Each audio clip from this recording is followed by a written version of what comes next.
Aqui no Porta Aberta a gente vai trocar ideia, informar, dar risada e abrir as portas pro diferente. Com Lucas Romano E Priscila Oliva. Sempre com um convidado novo e um tema de fritar o cérebro. Sejam muito bem-vindos a mais um episódio de Porta Aberta! Olá, Bertinhas e Bertinhos! Como é que vocês estão? Tudo certo? Lucas, tá tudo bem? Eu tô bem. Tipo, bem, assim, eu não tô, mas eu tô bem.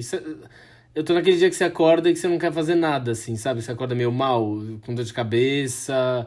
Mas eu acho que a gente tem que respeitar, né? Até porque não dá pra ficar 100% bem toda semana, acontece com né? todo mundo. É isso. Eu tô me questionando a minha vida, questionando tudo que eu devo fazer, se eu preciso me reinventar. Mas enfim, vai dar tudo certo. Então, Brasil, muitas vezes a gente tá levando a vida num modo tão automático que não é fácil perceber que algo não vai bem, né?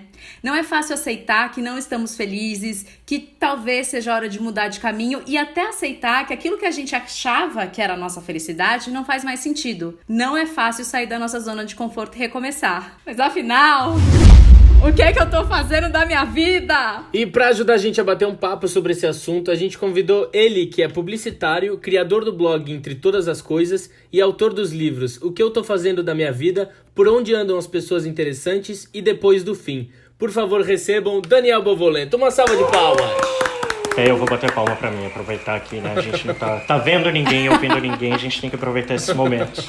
A gente tem que se aplaudir também, a gente tem que se valorizar. Bem-vindo, Daniel! Gente, obrigado pelo convite, tô super animado de conversar com vocês, já ouvi alguns episódios, acho que vai ser bem legal. Eba! Vamos lá! Bom, Daniel, pra gente começar, fala um pouquinho sobre você, pra quem ainda não te conhece, e eu já queria perguntar, assim, como surgiu essa vontade de falar sobre saúde mental, comportamento, relacionamento, de onde veio a ideia de escrever os livros? Então, bom, eu sou o Daniel, eu produzo conteúdo na internet. Esse ano, se eu não me engano, eu faço agora em agosto 10 anos de blog. Ai, que legal. Pois é, 10 anos de blog. Eu tô aí na internet desde que tudo era mato, como costumam dizer.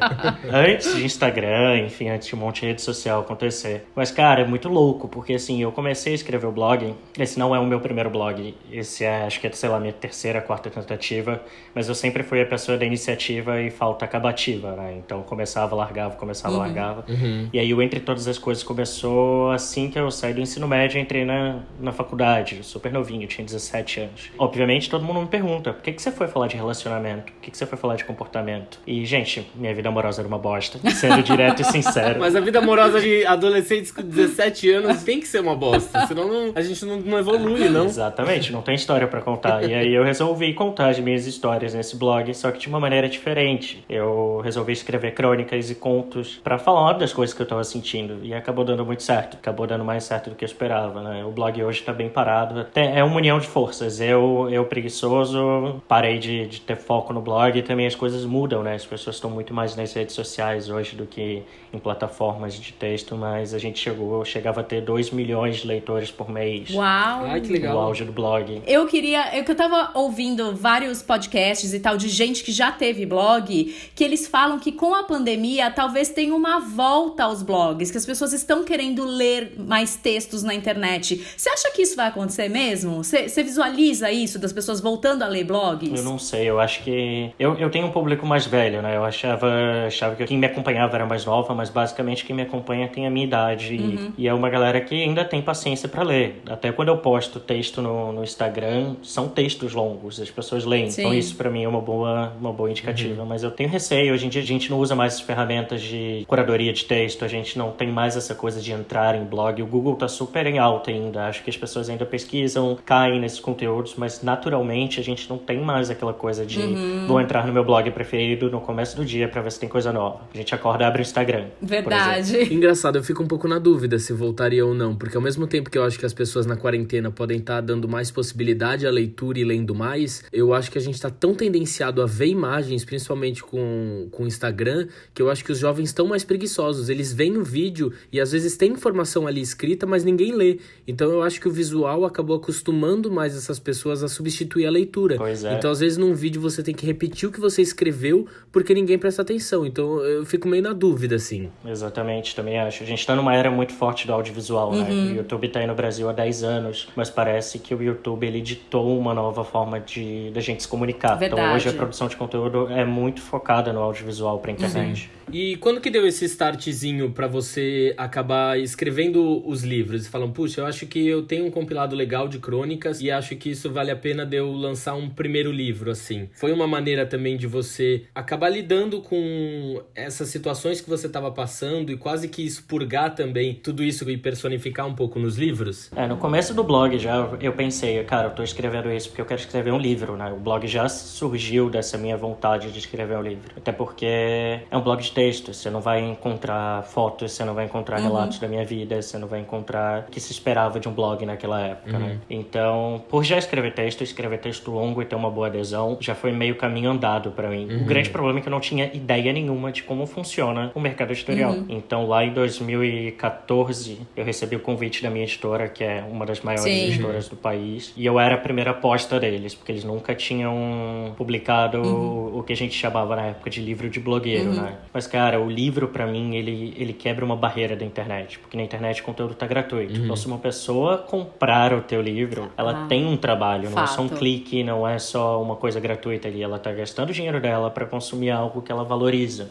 Tem muito valor, sabe? Ter essa expansão e chegar em lugares que talvez eu não chegaria. Ainda existe uma barreira de idade na internet. Minha mãe, por exemplo, usa a internet pra coisas muito pontuais, assim, mas livros já chegam mais nela. Minha mãe só ouve o meu podcast, ela não sabe mais clicar em mais nada. Ela só sabe fazer o caminho que é isso. Sua mãe ainda conhece podcast, a minha só conhece Facebook. A vida dela é o Facebook. A minha já nunca entrou no Facebook. Acho que eu teria que ter pelo menos uma semana de aprendizado. E depois uma semana pra reaprender, porque tem que sempre ensinar de novo. Adoro.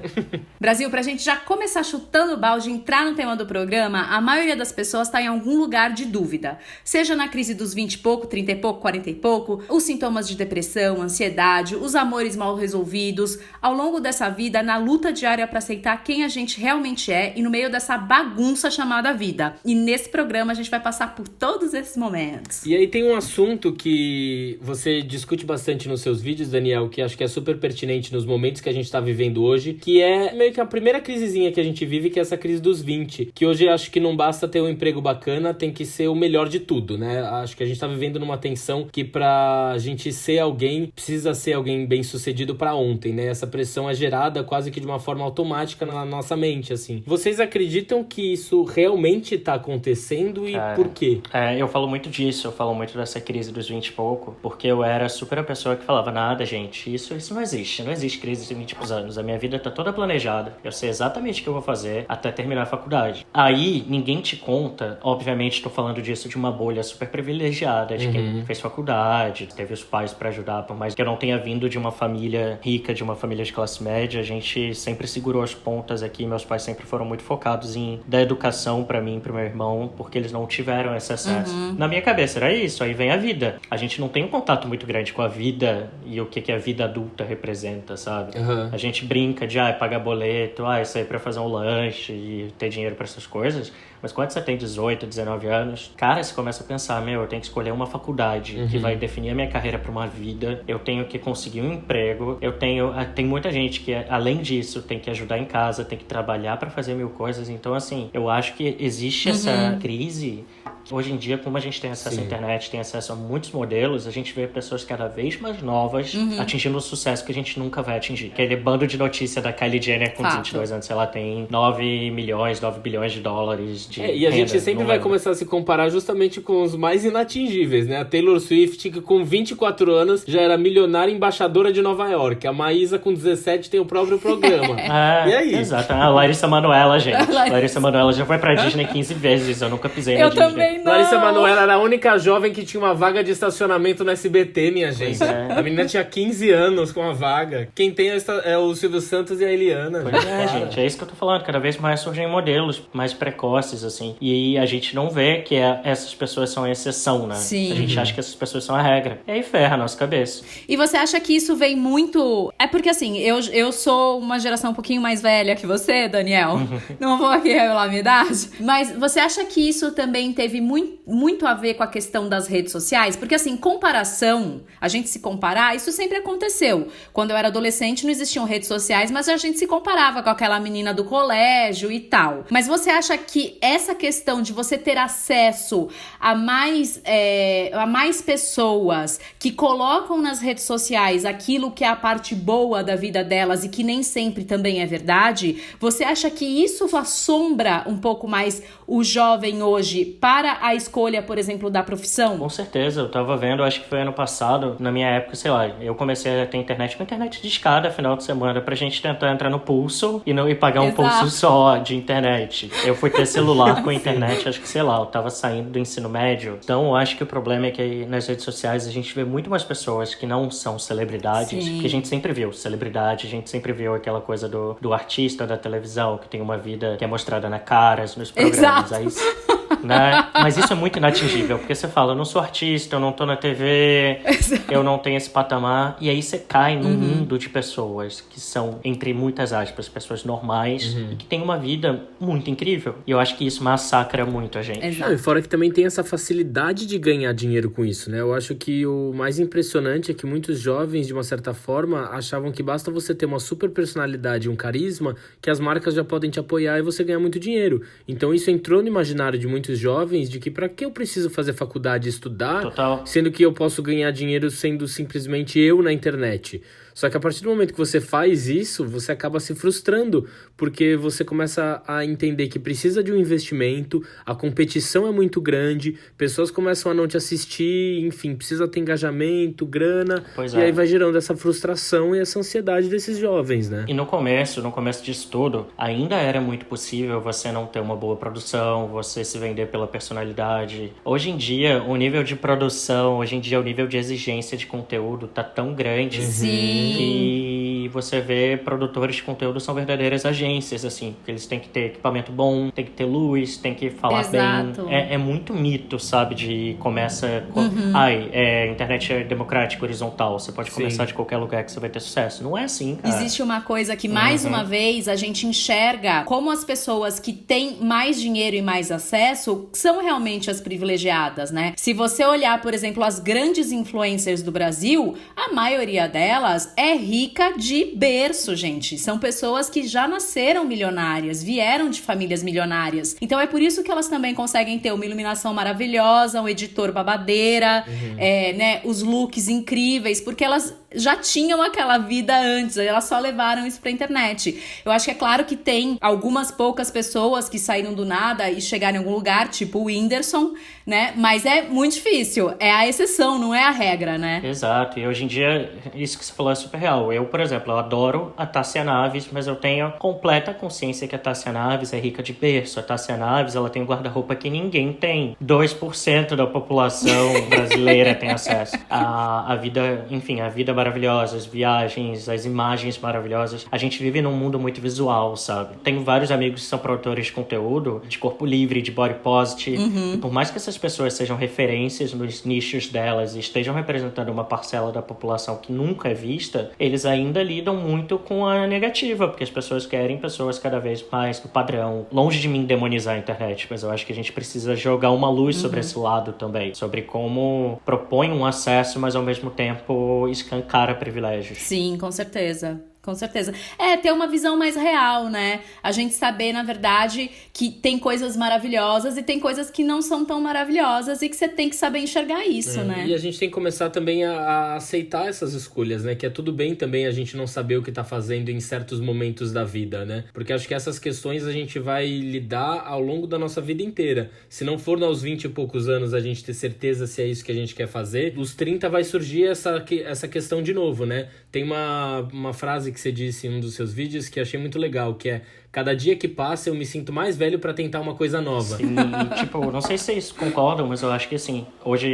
é muito louco ver de um livro pro outro, porque meus livros geralmente têm 2 anos de diferença. Em 2 anos a gente muda muito. E hoje eu me sinto muito velho pra muita coisa, mas eu acho que quanto mais velho, mais maduro a gente fica, melhor noção sobre as coisas que a gente não quer, a gente tem. E isso é um indicativo muito importante, saber o que a gente não quer, porque saber o que quer é extremamente difícil. Não, completamente. É muito mais fácil a gente ir pelo fator de exclusão, né, do que a gente realmente saber o que a gente quer. Só que o problema é a gente tomar por base essas pessoas que saíram da curva e conquistaram esses objetivos e a gente ficar se martirizando por não ter atingido o mesmo mérito que eles, né?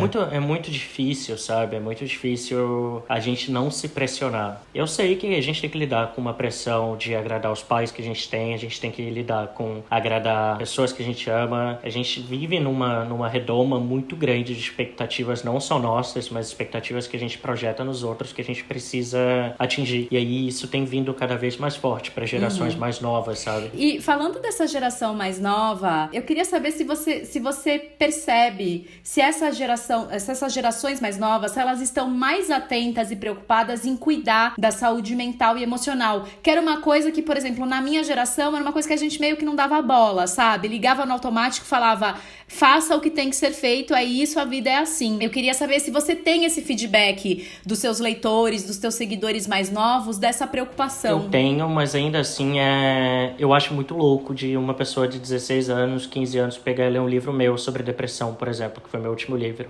Porque eu acho que algumas dessas questões, e aí eu posso estar sendo injusto, não chegaram para essas pessoas ainda com a força que elas poderiam chegar. Só que ao mesmo tempo eu me surpreendo muito quando eu vejo cada vez pessoas mais novas tocando nesse assunto, saúde mental.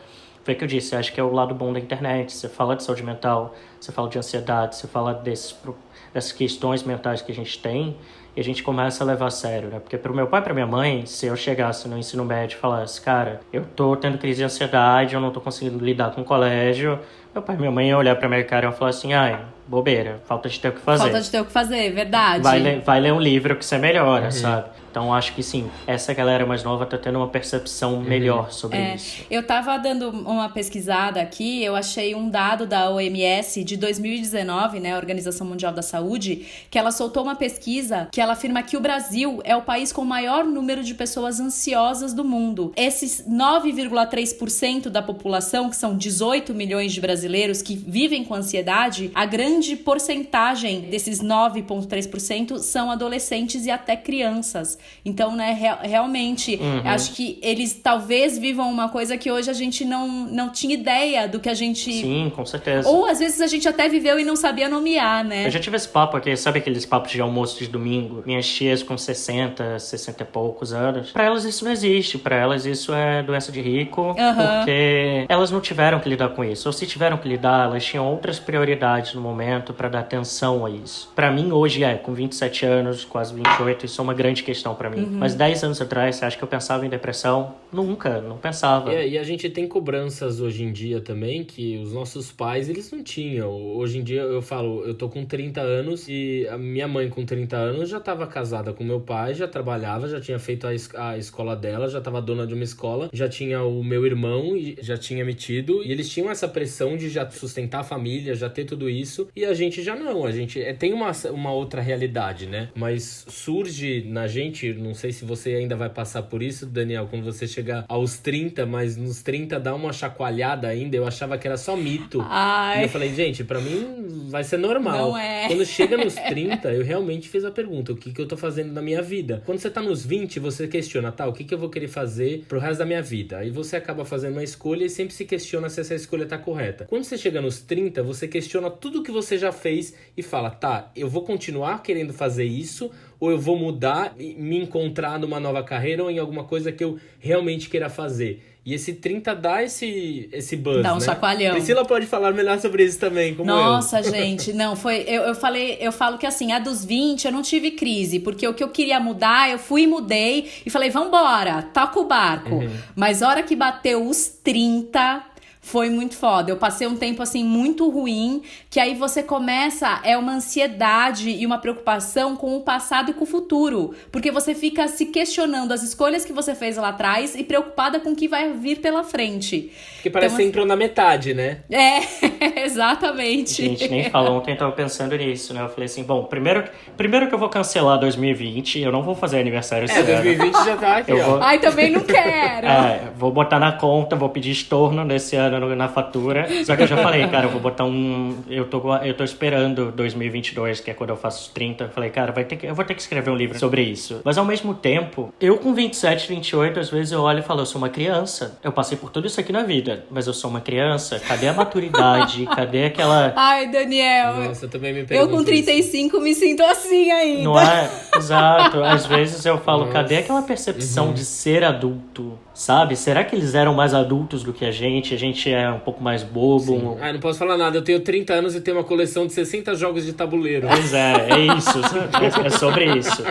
Olha, mas pra você se sentir melhor, Albertinho, você que está ouvindo e tá chegando aos 30 anos de idade, eu vou dar alguns dados e algumas pessoas que conquistaram o sucesso a partir dos 30 anos de idade. O Jeff Bezos trabalhou em vários ramos da Wall Street e aos 32 anos fundou a Amazon. J.K. Rowling, a escritora do Harry Potter, só começou quando lançou seu primeiro livro e tinha 34 anos. Arnold Schwarzenegger, só aos 31 anos começou a fazer carreira de ator de cinema. A apresentadora norte-americana Oprah começou a apresentar o talk show dela quando ela tinha 32 anos. Ou seja, ainda tem esperança. Gente, não, mas peraí, Lucas. Mas aí, quem tá preocupado agora sou eu. Porque os 35 mês que vem tá aí, eu falei, eu já tô atrasada toda essa galera. Pra mim, essa informação aí não valeu, não. Mas calma, Priscila, eu ainda tenho esperança pra você. Porque o Stan Lee, que faleceu em 2018, que foi responsável pelos sucessos da Marvel, ele deu vida à primeira história em quadrinhos aos 40 anos de idade. Inxalá! Palmirinha, ela apareceu a primeira vez na TV com 68 anos de idade, Priscila. Ainda tem muito tempo aí, ainda tem muito chão. É nisso que eu me agarro. Então eu ainda tenho chance. O Roberto Marinho criou a TV Globo com 61 anos de idade, gente. O sucesso pode vir mais pra frente, não precisa ser agora. Por que a gente é tão ávido pra ter sucesso agora? Eu sempre lembro da história do Samuel Klein, que ele criou a Casas Bahia aos 60 anos. Mas aí se faz o que até os 60 anos? Essa é a questão, né? Mas também tem outra pergunta, né? O que é sucesso? Exatamente. É muito louco. Às vezes eu paro e penso assim, eu não fiz nada na minha vida. E sempre tem alguém que fala assim, você é maluco, olha a sua idade, você escreveu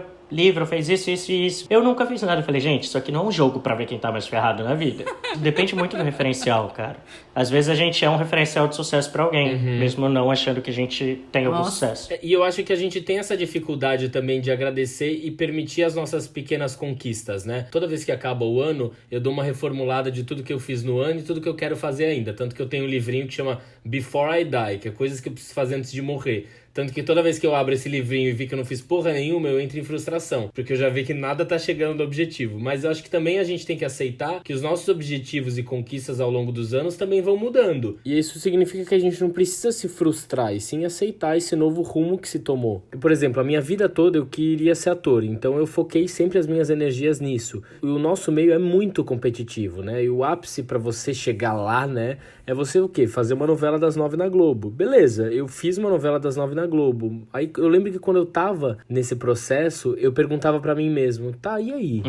É isso? Eu ainda sentia aquele vazio, pensava, o que eu vou fazer depois daqui? E aí eu acabei descobrindo também uma vontade de dirigir várias outras profissões no meio da atuação da direção, e outro dia eu tava listando tudo que eu já tinha feito. E eu vi que foi coisa pra caraca nessas duas áreas, e eu vejo o quanto a gente se martiriza e não valoriza as pequenas conquistas justamente por achar que elas não foram tão grandiosas. E eu acho que a gente tem que aprender a se valorizar mais e ser mais gentil com a gente mesmo e valorizar essas conquistas. Total. Mas é difícil, sabe? Eu tenho um grande problema de memória. Começa aí já meu problema, né? E é muito louco essa noção de sucesso inatingível também. Eu tenho um pouco desse sentimento que você falou. Que o meu grande sonho na época era lançar um livro. E aí acho que foi o ano mais feliz da minha vida.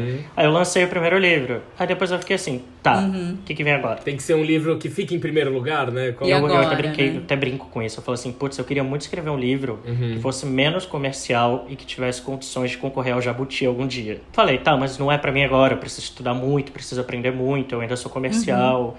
O Jabuti não me vê com esse esses olhos. Aí lancei meu segundo livro, que pra mim é o melhor escrito, assim, tenho um orgulho do caramba. E aí dos 3 é o que menos vendeu. Olha que loucura. Aí eu fiquei assim, putz, mas eu gosto tanto desse livro e ele é o mais elogiado por todo mundo que lê, mas vendeu menos. Aí eu escrevi um terceiro livro, que era basicamente todas as minhas sessões de terapia resumidas num livro. E eu falo assim, cara, é um livro cru, é um livro que não tem tanta expressão literária como eu queria, de técnica mesmo. E aí esse livro, que foi o mais cru de todos, foi indicado ao Jabuti. Olha, E eu fiquei assim, cara, eu não tenho controle nenhum sobre o que acontece na minha vida. Então você quer dizer que tá tudo certo a gente não saber o que tá Não. fazendo da nossa vida, né? Tá tudo certo, e um monte de gente compra esse livro achando que vai ter uma resposta mágica, e eu acho surreal isso. Sempre que eu pego as críticas dele na Amazon, críticas dele no Scooby, a maioria das pessoas que dá menos de 3 estrelas fala: achei que eu ia ter uma resposta pra pergunta título, não encontrei. Gente, se você tivesse essa resposta, Gente. você ia estar muito Milionário. milionário. Exatamente. As pessoas, elas estão ávidas por respostas prontas, só que respostas prontas não existem. E aí eu vou te provocar. Você acha que o melhor caminho pra gente entender o que a gente tá fazendo com a nossa vida começa no amor próprio? Eu acho que sim, porque eu hoje vejo amor próprio de uma maneira muito complexa, assim. Não é só o lance da gente se amar, porque eu acho que a gente se amar é complexo demais. Tem muitas camadas nisso aí, né? Vai de aparência, vai de mentalidade, vai gostar da nossa companhia. Mas eu acho que amor próprio tem uma relação muito forte com o autoconhecimento. Então, quanto mais você se conhece, mais importante é para você aprender o que você está fazendo, as coisas que você gosta, o que você não gosta, o que te faz bem, o que não faz bem, quem você é nesse momento da vida. Principalmente, eu acho que é a pergunta que eu mais me faço. Quem eu sou nesse momento da vida? Eu parei de me perguntar quem eu sou, no geral. Porque a gente muda muito. Sim. Eu não sou a pessoa que escreveu o primeiro livro, eu não sou mais a pessoa que escreveu o segundo livro. Eu sempre disse, eu não sei escrever ficção. Eu sempre escrevi narrativa curta. E eu acabei de entregar um segundo conto, né? Um segundo livro menor de ficção. Ai, que demais. Pois é, esse ano saem 2 ficções minhas aí, mas bem menores, né? São 2 contos e eu fiquei assim, putz, eu acho que eu sei escrever ficção, mas é isso, sabe? A gente vai se descobrindo. Uma coisa que eu queria falar, que eu acredito que com a mesma exigência que a gente vem cobrando esse sucesso profissional pra todo mundo, eu acho que vem da gente ter um relacionamento estável e duradouro, né? E acho que tá tudo bem a gente não saber o que a gente tá fazendo da nossa vida, como você falou mesmo. E acho que tá tudo bem a gente não viver um relacionamento moldado no conservadorismo, né? Porque a gente quer o relacionamento monogâmico, perfeito, pra construir essa família, pra combinar perfeitamente com o sucesso do trabalho, porque aí se o trabalho não acontece, pelo menos no amor ele tem que acontecer. E aí entra essa questão que é o título de um dos seus livros, que é Por Onde Andam Pessoas Interessantes. Ainda mais na época que a gente vive de internet, onde encontrar essas pessoas. Elas ainda existem ou a gente tá sendo muito mais cri-cri pra encontrar uma pessoa maravilhosa? O que vocês acham? Assim? É muito... A mesma questão acontece com esse livro. Todo mundo pergunta, nossa, eu li esse livro achando que eu ia saber onde estão as pessoas interessantes. Olha, na rua Maria com exato. a... Gente, é no cruzamento da São João com a... Mas, na real, quando eu escrevi esse livro, eu vim desse background, né, de escrever sobre relacionamento. Escrevi muito tempo sobre relacionamento, sexo, enfim. A grande pegada pra mim desse livro, e dessa questão de por onde andam as pessoas interessantes, é que a gente tem uma mania muito grande de transformar os relacionamentos que a gente teve em nada. É aquela ideia do próximo. O próximo amor vai ser sempre melhor. E a gente acaba reduzindo as experiências que a gente teve a experiências que ou foram muito ruins, ou não serviram pra nada, ou foram as pessoas que não foram as pessoas da vida inteira. E a gente tem essa busca pelas pessoas da vida inteira, sabe? E eu acho que é muito errado a gente achar que as histórias que a gente teve não foram boas ou não foram interessantes. Acho que a gente tem que se ver como pessoas interessantes, tem que se ver como histórias interessantes. Todo mundo é diferente, ninguém tem a mesma história, ninguém veio da mesma família, então todo mundo tem alguma coisa a acrescentar. E quando você fala disso, dessa busca por relacionamento, existe, e existe muito forte. A gente ainda tá muito preso nessa dimensão conto de fadas da Disney, do viveram felizes pra sempre, sendo que justamente ninguém fala do dia seguinte, do beijo, do encontro do príncipe e da princesa, ou do resto da vida, porque existe uma grande chance deles se divorciarem. Sim. Então a galera encerra com Felizes para Sempre, justamente para as pessoas criarem essa ilusão de que você vai ter uma vida sempre feliz, né? Sendo que pra mim felicidade é muito mais uma questão de busca do que estabilidade. Não é platô, sabe? São esses altos e baixos, e a gente vai justamente reconhecendo que é feliz e tendo momentos felizes depois que a gente tem momentos não tão felizes total. assim. Você disse uma frase que me pegou bastante, né? A gente aceita o amor que a gente acha que merece. Então vai muito disso, de às vezes não validar um relacionamento que você teve exatamente por achar que a pessoa não te merecia ou você não merecia a pessoa. Embora vocês possam ter tido uma troca maravilhosa naquele relacionamento, aceitar o que foi aquele relacionamento e justamente ter a possibilidade para criar um novo relacionamento. Mas acho que as pessoas acabam não validando os antigos como uma forma de superar, né? Eu vou superar esse amor para dizer que, tipo, eu realmente preciso viver um novo, aquele não valeu a pena, aquele foi uma bosta, para eu me sentir bem para conseguir ir para um próximo, né? Muito isso. Eu acho tão errado. A gente invalida experiências, isso é muito perigoso. Muito perigoso justamente nesse processo da gente se conhecer e se gostar e entender que a gente é para entrar num relacionamento bom pra gente. Eu, Priscila, tá no meu mundinho, aqui na minha realidade, eu enxergo hoje que as pessoas não sabem viver e não se permitem viver o luto. E quando eu falo luto, eu não tô falando só de um luto de morte, mas é o luto de um término de um relacionamento, de uma amizade que não deu certo, do emprego que não rolou, um projeto que deu errado. Só que eu sempre acho que um luto não vivido, uma hora esse boleto vai chegar ali embaixo da tua porta. Eu não sei, eu enxergo que as pessoas hoje elas têm tanto essa gana de ser feliz o tempo inteiro, mostrar que está feliz, que elas não se permitem viver as dores. Queria te perguntar se você tem uma visão um pouco parecida com isso, que você falasse um pouco dessa importância da gente viver os nossos lutos. Olha, o Depois do Fim, ele é justamente isso. Ele é um livro que ele trata do término do relacionamento até o momento que você se pergunta se você finalmente esqueceu essa pessoa, né? Essa jornada aí. E eu acho que, pra mim, pelo menos, eu, Daniel, pessoa física, eu preciso muito viver tudo. Eu preciso de catarse, eu preciso sentir tudo. Eu também. Pra conseguir botar aquilo pra fora. É justamente esse movimento da catarse. Você transbordar e você conseguir colocar pra fora esses sentimentos e finalmente falar, olha, acho que agora eu tô pronto.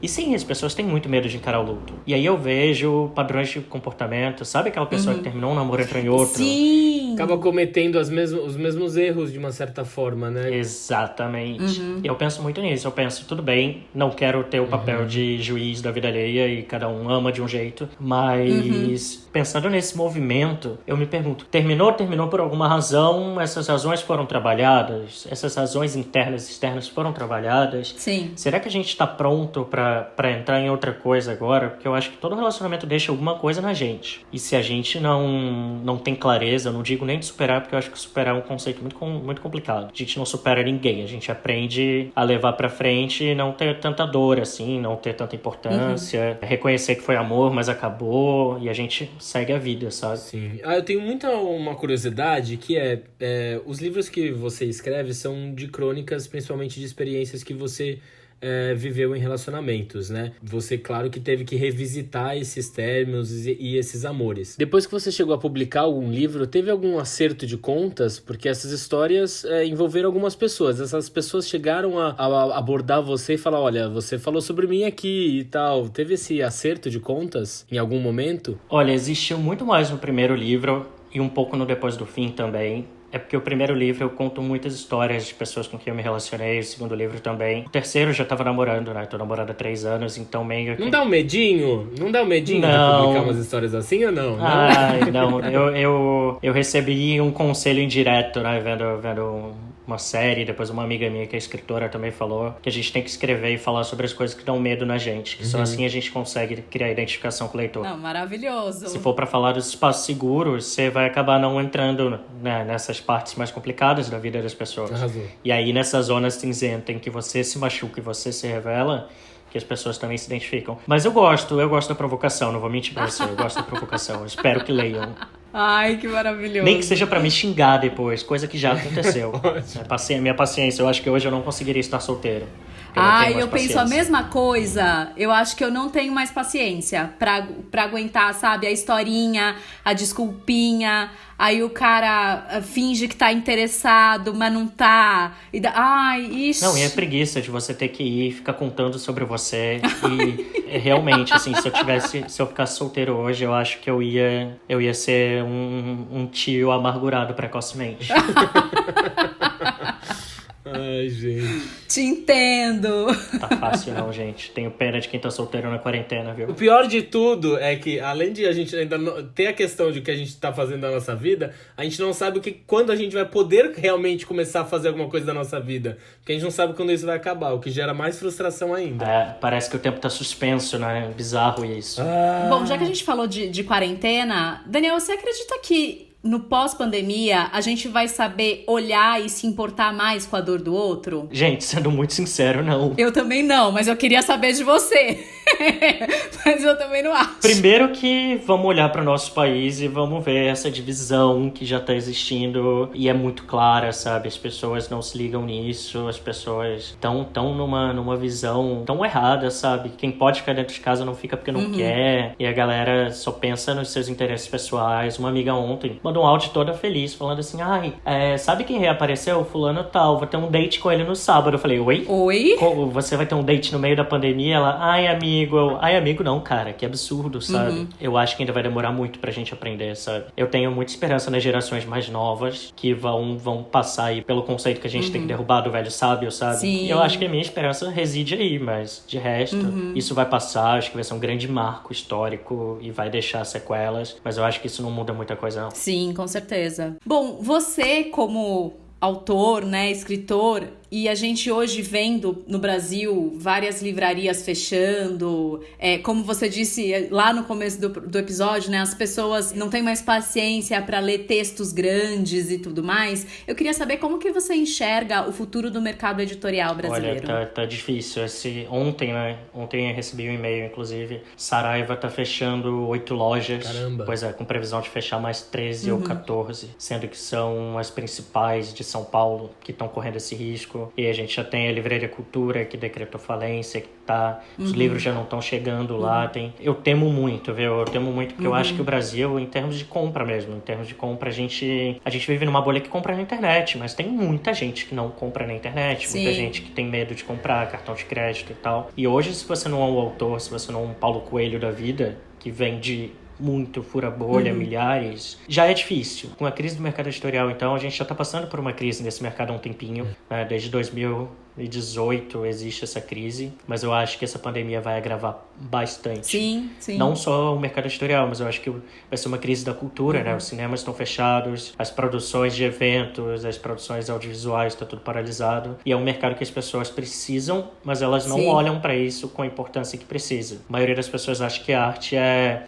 gratuito e a arte é um supérfluo, né? Eu fico muito preocupado, de verdade. Antes até de você entrar, a gente estava conversando que eu e o Lucas somos 2 atores, né? E aí a gente tava falando disso, porque a gente tem projetos, a gente quer fazer coisas, mas não sabe quando vai voltar, por exemplo, o teatro, né, que a gente trabalha mais. Quando que as pessoas vão poder voltar aí ao teatro? Como vão ao teatro, né? Exatamente. Ainda mais que a gente acha que vão ser um dos últimos serviços a serem abertos, né? Que é cinema e teatro. Então... Pra ser muito sincero, eu acho que só depois que a gente tiver uma vacina que as coisas vão normalizar, assim. É aí que entra a frustração da criação, né? Porque a gente pensa, bom, já que a gente não tá realmente produzindo, vamos criar. Então, pra você ter um monte de projeto, pra quando realmente começar a acontecer, você fazer. Só que a gente também tem que respeitar a nossa cabeça, né? Não é sempre que a gente tá com cabeça pra poder sentar e poder criar alguma coisa, né? Total. Isso é outra coisa que é muito complicado nesse momento. E é um momento que, assim, ser criativo, eu acho que a gente deve estar na mesma, assim, a gente não tá produzindo, a gente tem que criar um monte de coisa, e você fica com essa exigência, autoexigência de eu preciso fazer uma coisa legal, eu preciso pensar em alguma coisa, mas aí você liga no primeiro noticiário do dia e com que humor que você vai fazer as coisas. Exato. Bom, Daniel, a gente tem um quadro aqui no nosso podcast onde a gente abre a porta para alguém ou alguma situação e depois a gente fecha essa porta. Vamos começar com Priscila? Começa com a Priscila. Deus. Priscila, para quem você abre a sua porta? Bom, na verdade a minha abertura de porta é um tema um pouco triste, mas é um trabalho muito bonito. Eu vou abrir a minha porta para uma conta no Instagram que chama @inumeráveismemorial, que foi uma conta que eles criaram para dar nome e falar um pouco sobre as pessoas que morreram com a pandemia do coronavírus. Que elas não são só um número, elas são pessoas, elas têm história, elas têm nome, elas têm famílias. Então, todos os dias eles postam uma frase e falam, por exemplo, vou pegar a última publicação aqui.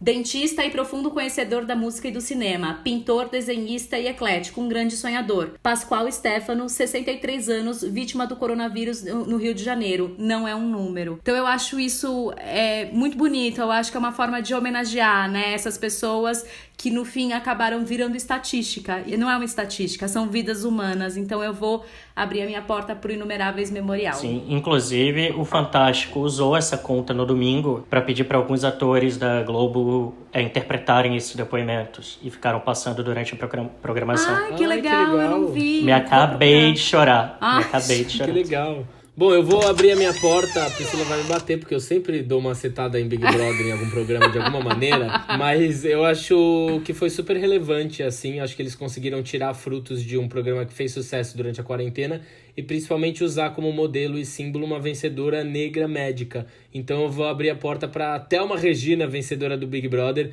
pelas propagandas de saúde que ela tem feito. Muitas empresas estão se aliando a Thelma, que hoje se tornou uma porta-voz da saúde, de uma mulher empoderada e consciente, que está incentivando as pessoas a ficarem em casa e seguirem as recomendações de saúde. Então eu achei um casamento ali que foi muito certeiro e maravilhoso. Então vou abrir a minha porta para essa parceria aí. Muito bom. Realmente a campanha tá bem legal. E aí, ela tá fazendo muito isso, né? Ela tá usando bastante o Instagram dela para enaltecer os profissionais de saúde, que é super importante, né? A gente não pode esquecer que eles estão dando a vida deles para salvar outras vidas, né? Uhum. Bom, Daniel, para quem você abre a sua porta? Eu vou falar um pouco, acho que tem um pouco de relação com o momento que a gente tá, com o que vocês falaram. Tem um livro que eu tô terminando de ler e que já indico desde que eu comecei, mas eu tenho grande problema de parar e voltar a ler livros, que é um livro chamado A Morte é um Dia que Vale a Pena Viver, da Ana Cláudia Quintana Arantes. Ela é uma médica, oncologista, que escreveu um livro sobre cuidados paliativos e como a experiência dela enquanto médica, a experiência dela cuidando de pacientes terminais, mudou a visão dela sobre morte e como a gente pode ter essa visão de cuidado, ter essa visão de empatia com pessoas que estão para morrer. Então é um livro delicadíssimo, lindo, parece super negativo, mas traz um frescor muito bom sobre o assunto. Ela tem um TED também, que ela fala sobre isso. Então, para quem quiser assistir, só procurar na plataforma do TED, é Ana Cláudia Quintana Arantes, o nome da médica. É um livro lindo, fica a minha indicação. Que legal, ai, maravilha, ótimo, eu vou procurar. Fiquei vai curiosa. Vai entrar na minha listinha ainda de 8 livros que eu tô pra ler nessa quarentena.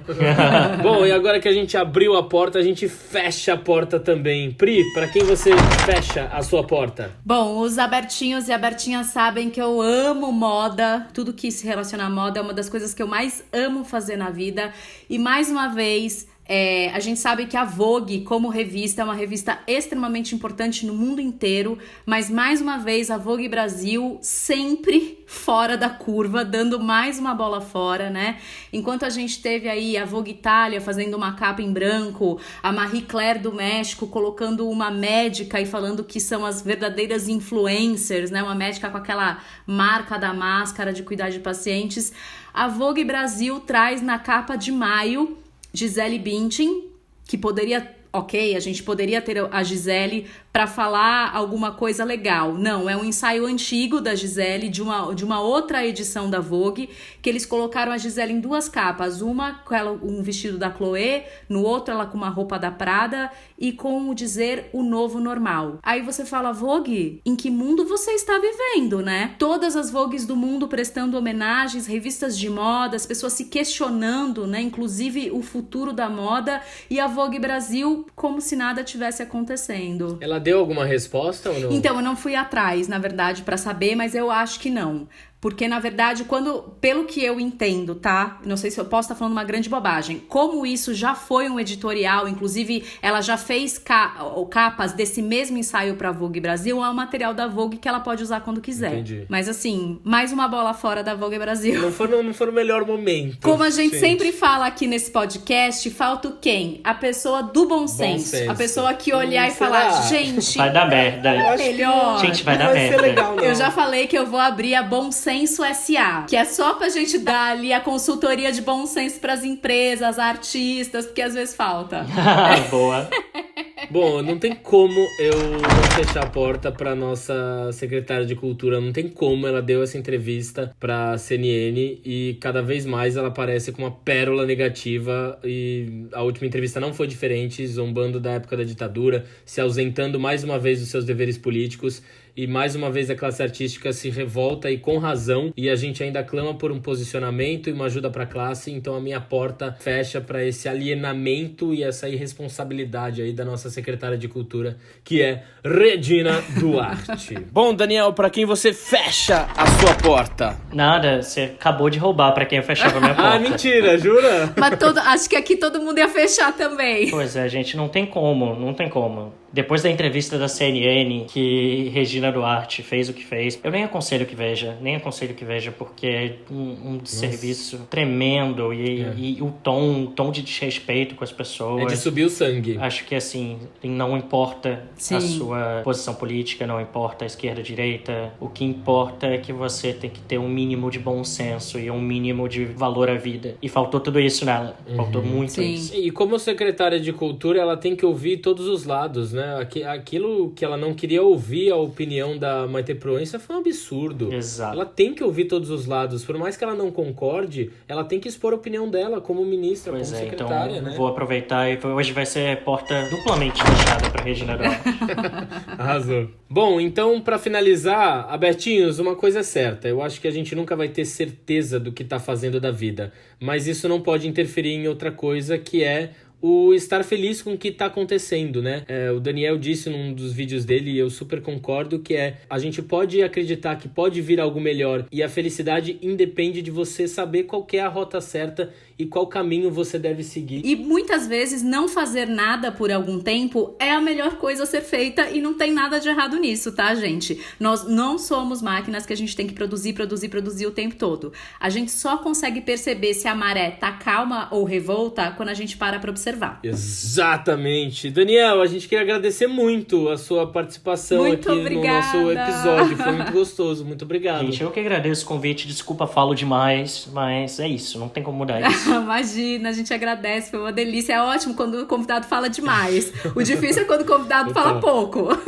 Daniel, para quem quiser acompanhar o seu trabalho, onde nossos ouvintes podem te encontrar? Vocês me encontram em todas as redes sociais como Daniel Bovolento. Os meus livros também, só procurar pelo meu nome, vocês encontram em plataformas como Amazon, Saraiva e Kindle Unlimited, os 2 primeiros livros. Eu também tenho um podcast que está levemente parado, mas tem aí seus 10 episódios para quem quiser acompanhar enquanto a gente não volta, que tá disponível no Spotify, se chama Verdades Difíceis de Engolir. Eu vou ouvir, que eu tô curiosa. E sem pressão, mas quando chega o próximo livro? Eu brinquei com um amigo que eu tô a própria Lady Gaga, né? Que eu não tô lançando livro agora. E a Rihanna também. Pode falar que é a Rihanna. Não, a Rihanna fica no Vem Aí. Eu realmente... Mas ainda esse mês sai um conto meu aqui em primeira mão pra vocês, porque eu não falei pra ninguém sobre esse. Eba! Sai um conto meu na Amazon com um tema...